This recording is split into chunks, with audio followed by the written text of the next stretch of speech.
வந்தாச்சு வந்தாச்சு. ஆவடியில் வெற்றிகரமாக 6 மனைப்பிரிவுகள் முடித்த கிறிஸ் ஹவுசிங் இப்போது 7வது மனைப்பிரிவாக மங்கல்யா சிட்டி என்ற பெயரில் ஆவடி நகராட்சி அலுவலகத்தில் இருந்து 10 நிமிடத்தில் மற்றும் பட்டாபிரம் புதிய டைட்டில் பார்க் ஐடி நிறுவனம் அதே 10 நிமிட தொலைவில் 15 ஏக்கரில் 180 மனைப்பிரிவுடன் 40 அடி தார் சாலை மற்றும் 24 அடி தார் சாலை, CMDA மற்றும் ரெரா அங்கீகாரம் பெற்ற வீட்டு மனைகள். 15 ஏக்கரில் 180 மனைப்பிரிவுடன் 40 அடி தார் சாலை மற்றும் 24 அடி தார் சாலை, 5 ஏக்கரில் 1 லட்சம் சதுரடியில் மிகப்பெரிய இன்டர்நேஷனல் CBSE ஸ்கூல் அமைய உள்ளது. இந்த மனைப்பிரிவில் 21 லட்சம் ரூபாயில் மனைகள் உள்ளது. இந்த மனைப்பிரிவில் 21 லட்சம் ரூபாயில் மனைகள் உள்ளது. ஒரு மனையின் விலை 21 லட்சம் மட்டுமே.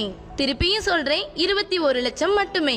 700 சதுரடி கொண்ட 2 பெட்ரூம் இண்டிவிஜுவல் வில்லா வெறும் 35 லட்சம் மட்டுமே. நீங்க கையில வெறும் 5 லட்சம் வச்சிருந்தா போதும். மீதி தொகையை வங்கி கடன் மூலமா 80 முதல் 90% வரை செய்து தரப்படும். ப்ரீ புக்கிங் தொடங்கிவிட்டது. ஆவடியில் சொந்த வீடு அமைத்துக் கொள்ள இதுவே இறுதி மற்றும் சிறந்த வாய்ப்பு.